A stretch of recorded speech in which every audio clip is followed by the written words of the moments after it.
Hello, my friends. The Russia-Ukraine war is often discussed as a land conflict defined by trench lines, artillery duels, and incremental territorial shifts. Yet one of its most consequential transformations is unfolding far from the front lines, across sea lanes that were once treated as neutral arteries of global trade. A single drone strike on a tanker in the eastern Mediterranean in late December 2025 illustrates this shift with unsettling clarity. The physical damage was limited. The strategic signal was not. Official reporting moved quickly to attribute the strike to a Ukrainian long-range drone operation. The explanation was presented as self-evident, even banal. Ukraine, the narrative goes, has extended its reach. Russia's logistical and commercial lifelines are increasingly vulnerable. But the argument examined here challenges that framing at its foundation. The issue is not merely whether Ukraine possesses long-range drones. The issue is whether the operational, intelligence, and logistical conditions required for such an attack can plausibly exist without direct NATO facilitation, and whether the attribution itself functions as a political instrument rather than an empirical conclusion. From an operational standpoint, maritime security sources describe the strike as short-range in character. That detail sharply constrains the list of plausible launch platforms. A short-range drone attack in the eastern Mediterranean implies proximity. A base, a naval platform, or a staging area under tight surveillance and control. The pairing of an explosive drone with a surveillance drone used to film and disseminate footage of the strike further implies planning, redundancy, and message discipline. This was not a lone improvisational act. It was an operation designed to be seen, interpreted, and absorbed into a broader narrative.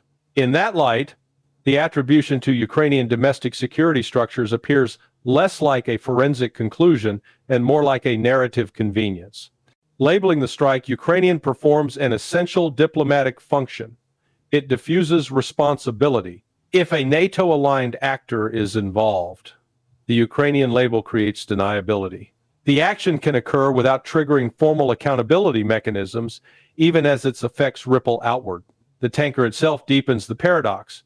Reports indicated that it was empty at the time of the strike, having previously delivered Russian oil to an Indian port and then transiting westward. There was no Russian cargo aboard. There was no immediate disruption to energy supply. If so, the strike was not about interdiction in the narrow sense. It was about signaling. That signal can be summarized simply: there are no safe waters. This concept, no safe waters anywhere, marks a doctrinal shift. It reframes maritime space not as a neutral commons punctuated by sanctions enforcement, but as an extension of the battlefield. The objective is not to sink fleets or halt trade outright. The objective is to inject uncertainty into insurance calculations, routing decisions, and commercial risk assessments. When uncertainty becomes systemic, it functions as pressure without requiring overt escalation. Greece's role in this episode highlights the political complexity of such operations. Geographically, Greek territory and facilities sit at the seam between the Black Sea theater and the wider Mediterranean. Strategically, they provide proximity without obvious fingerprints. Politically, Greece represents a paradox. A population described as relatively skeptical of confrontation with Russia, governed by leadership firmly aligned with NATO war policy. Within that context, the fact that parliamentary scrutiny of the incident came primarily from a marginal opposition voice is not a footnote, it is a symptom. It underscores how maritime escalation can proceed beneath the threshold of democratic debate. The escalation logic becomes more dangerous once retaliation is considered. Within the Black Sea, retaliation has largely followed a grim but comprehensible pattern: strikes on drone bases and related infrastructure, particularly around Odessa. These exchanges, however brutal, remain geographically and conceptually bounded. Once maritime operations expand into the Mediterranean, the Atlantic approaches, or choke points such as the Danish Straits, the escalation ladder becomes political rather than tactical. Here lies the asymmetry emphasized throughout this analysis. NATO-aligned actors can conduct interdictions or strikes under Ukrainian attribution. Russia, if it retaliates against a NATO-flagged or NATO-owned vessel, risks that retaliation being reclassified as an attack on the alliance itself. The same act force applied at sea can be framed as deniable on one side and existential on the other. This asymmetry is not accidental. It is structural. Within Europe, this dynamic intersects with widening internal fractures. The Ukraine war has become a stage on which older rivalries and anxieties reassert themselves. German rearmament ambitions, pursued under the banner of supporting Ukraine, provoke deep unease in Paris and elsewhere. French strategic culture has long resisted the idea of German military primacy in Europe, regardless of the justification. Britain, increasingly marginal to continental decision-making, compensates through intelligence, operations, signaling, and maritime activism. Smaller states, particularly in the Baltic region, see provocation as leverage, a way to lock the alliance into confrontation, even as battlefield realities shift. These tensions are sharpened by fears of exclusion from the war's economic endgame. Negotiations conducted through business intermediaries rather than traditional diplomatic channels amplify European anxieties. If the settlement of the conflict is framed as a transaction about frozen assets, reconstruction contracts, and future investment, then those not at the negotiating table risk financing the war, only to be sidelined when the dividends are distributed. Calls for direct European engagement with Moscow, once unthinkable, begin to surface not out of ideological realignment, but out of economic self-interest. On the battlefield itself, the contrast between perception and reality grows starker. Russian operations proceed slowly, methodically, with an emphasis on minimizing losses while expanding control. Ukrainian forces, by contrast, face mounting constraints, encircled units, depleted reserves, and an inability to translate Western aid into strategic momentum. Daily casualty figures fluctuate, but trends matter more than precise counts. The exchange of bodies and the scale of population displacement suggest a ratio that overwhelmingly favors Russian endurance. Ukraine's most profound casualty may not be measured in deaths or wounds, but in demography, millions who have left and are unlikely to return. This imbalance explains the shift toward pinprick warfare, drone strikes, sabotage, maritime incidents designed to project resilience even as ground options narrow. Such actions do not reverse battlefield trends. They reshape the narrative environment, creating the appearance of continued agency and leverage. The war's expansion beyond Europe, particularly into theaters like the Caribbean and Venezuela, reveals the same pattern. Maritime interdictions, sanctions enforcement, and blockade rhetoric operate as tests of deterrence, of resolve, and of coalition discipline. Here, too, ambiguity is the chosen tool. Provocation is calibrated to invite reaction without inviting clarity. The longer such standoffs persist, the more time opposing actors gain to harden defenses and adjust economic strategies. Across all these domains, land, sea, diplomacy, and economics, the war is evolving into something less visible but more pervasive. It is no longer defined solely by advances and retreats on a map. It is defined by risk distribution, who bears it, who exports it, and who can deny having imposed it at all. The central danger is not a sudden, deliberate escalation.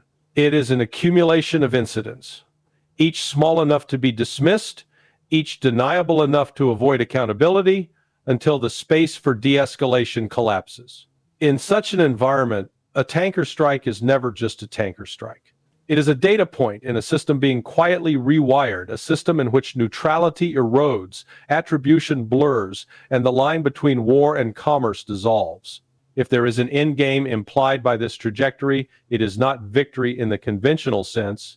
It is exhaustion, fragmentation, and the normalization of permanent insecurity. Whether that outcome serves the long-term interests of any of the actors involved remains an open question. What is clear is that the transformation of the seas into contested space marks a decisive phase shift, one that may outlast the battles that first brought the world's attention to Ukraine. Europe's crisis of relevance and the illusion of mediation. I want to begin by addressing a development that, on the surface, has been presented as a step toward diplomacy, but beneath that surface reveals something far more revealing about the current state of Europe and its leadership. Last week, Emmanuel Macron publicly stated that Europe should resume dialogue with Russia. That sentence, brief and seemingly innocuous, triggered a predictable wave of commentary, spin, and quiet panic in certain capitals, most notably Kyiv. What Macron truly meant was not that Europe, as a coherent, unified political actor, would engage Moscow, but that he, Emmanuel Macron, should once again be seated at the table. This is not about peace. It is not even primarily about Ukraine. It is about relevance. Europe's current political leadership is struggling with an existential crisis of relevance, not only globally, but within Europe itself.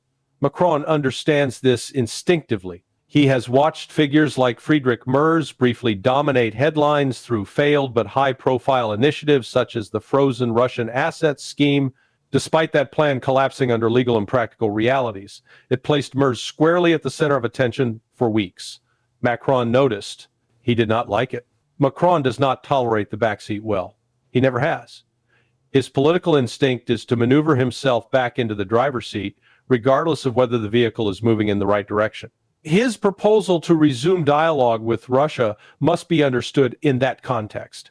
The Kremlin's response was, predictably, calm and pragmatic. Moscow indicated openness to bilateral dialogue. This alone caused visible discomfort in Kyiv. Volodymyr Zelensky, who until now has enjoyed a relatively warm relationship with Macron, suddenly found himself facing an uncomfortable reality. Europe might begin speaking directly to Russia again, without Ukraine acting as the gatekeeper or moral proxy. The French presidency framed the situation carefully, stating that if one listens closely to the language being used, it is clear that these would be bilateral talks. Macron would speak to Vladimir Putin not on behalf of Europe as a whole, but on behalf of France. That distinction matters, but only at the beginning. Macron understands how this game works. First, you secure a chair at the table. Capacity is secondary. Once you are there, the situation becomes fluid. Over time, other European leaders who lack initiative, confidence, or leverage, will quietly begin asking Macron to speak for them as well. This is how power consolidates in Europe. Not through consensus, but through vacuum. There is a persistent fantasy promoted by Brussels that European states share uniform interests, harmonious objectives, and fraternal unity. History tells a very different story. Europe is defined by rivalry, particularly the enduring and often understated Franco-German competition. This rivalry did not disappear with the creation of the European Union. It merely changed form. Against this backdrop, it is unsurprising that France appears satisfied with the Kremlin's response, and Russia, for its part, appears unbothered. Moscow has nothing to lose from dialogue, and much to gain from exposing Europe's internal fractures. Zelensky, however, is clearly unsettled. In public remarks, Zelensky attempted to explain Macron's position, an explanation nobody asked for and nobody needed. Macron's statement was straightforward. Europe should resume dialogue with Russia. There was nothing ambiguous about it. The very fact that Zelensky felt compelled to reinterpret it tells us everything we need to know. Zelensky reiterated his preferred framework: the United States as mediator, Europe as supportive chorus, Ukraine at the center. He openly stated that if the United States fails to stop Russia, Ukraine must continue fighting, presumably indefinitely. What he did not say, but clearly implied, is that any independent European diplomatic initiative is deeply unwelcome. From Zelensky's perspective, direct engagement between European capitals and Moscow is dangerous. It undermines Kyiv's leverage. It complicates the narrative. And most importantly, it risks producing outcomes that do not align with Ukraine's maximalist demands. The irony is that Zelensky continues to speak of a Western alliance as if it were a unified strategic entity. In reality, The relationship between the United States and Europe today is strained, transactional, and increasingly divergent. Washington and Brussels do not share the same endgame. Donald Trump, whatever one thinks of him personally, wants this conflict resolved as quickly as possible. He wants it off the political board. Ideally, he would prefer it settled before the midterms, minimizing domestic fallout and strategic distraction. Europe, on the other hand, is engaged in a much longer project, one centered on European integration, institutional survival, and political legitimacy. For European elites, a prolonged conflict serves internal purposes. Speed is not their friend. This divergence explains why negotiations stall, why frameworks collapse, and why Kyiv grows anxious whenever independent diplomacy emerges. Zelensky understands that if Europe begins speaking directly to Moscow, the carefully managed structure of the war narrative begins to crack, and that is precisely what terrifies him. Washington's internal sabotage and the NATO narrative collapse. To understand why negotiations continue to stall despite public declarations of commitment to peace, one must look not toward Moscow, but inward toward Washington itself. The idea that the United States speaks with a single voice on Russia and Ukraine is a fiction, and a dangerous one. While Donald Trump has positioned himself as the only Western leader capable of engaging Russia directly, powerful forces within the American political system are actively working to undermine every such attempt. One does not need to search long for examples. Senator Lindsey Graham provided one openly and without embarrassment. His proposed response to any Russian refusal to comply with Western demands is escalation, pure and simple. Tariffs on third countries purchasing Russian energy, the designation of Russia as a state sponsor of terrorism, the seizure of oil tankers, the criminalization of diplomacy itself. This is not strategy, it is sabotage. If Donald Trump were to implement even half of what Graham advocates, the United States would instantly place itself in the same strategic dead end Europe currently occupies, isolated from Moscow, excluded from meaningful negotiations, and locked into a trajectory where the only remaining mechanism for resolution is battlefield attrition. Such a posture would not strengthen Ukraine. It would condemn it. War does not pause out of moral outrage.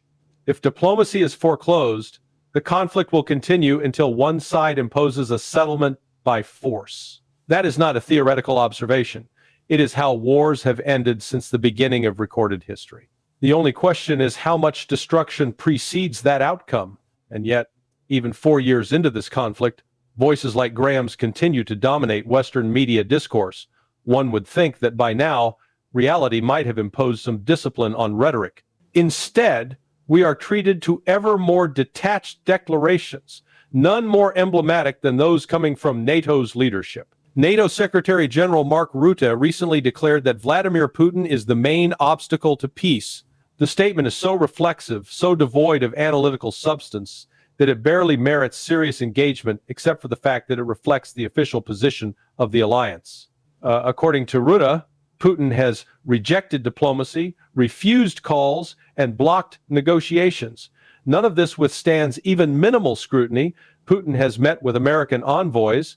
He has maintained communication channels with Washington. The claim that Russia is uninterested in dialogue is not just false. It is contradicted by observable reality. But within NATO's rhetorical framework, facts are secondary to narrative. Rutte went further, citing casualty figures and territorial statistics to suggest Russian incompetence. According to his assessment, Russia has achieved minimal territorial gains and suffered catastrophic losses. One could, if inclined, accept this framing at face value. But doing so immediately raises an unavoidable question. If Russia is as weak and ineffective as claimed, why does NATO simultaneously insist that Russia poses an existential threat to Europe? These narratives cannot coexist logically. Either Russia is incapable of achieving objectives in Ukraine, or it is on the verge of overrunning Europe. Both cannot be true at the same time. There is, however, A second and far more plausible interpretation of the data, Rutte referenced one that NATO is unwilling to articulate. Russia is not accelerating its operations because it does not need to. Moscow is achieving its objectives at a pace it considers sustainable, controlled, and strategically prudent. A sudden large-scale offensive would likely trigger precisely the kind of panic-driven reaction in Europe that Russia's been carefully avoiding. European capitals, already prone to hysteria, would interpret such a move as justification for drastic escalation, perhaps even direct intervention. That scenario carries unacceptable risks, not least of which is the uncontrolled expansion of the conflict. There is also a longer horizon to consider.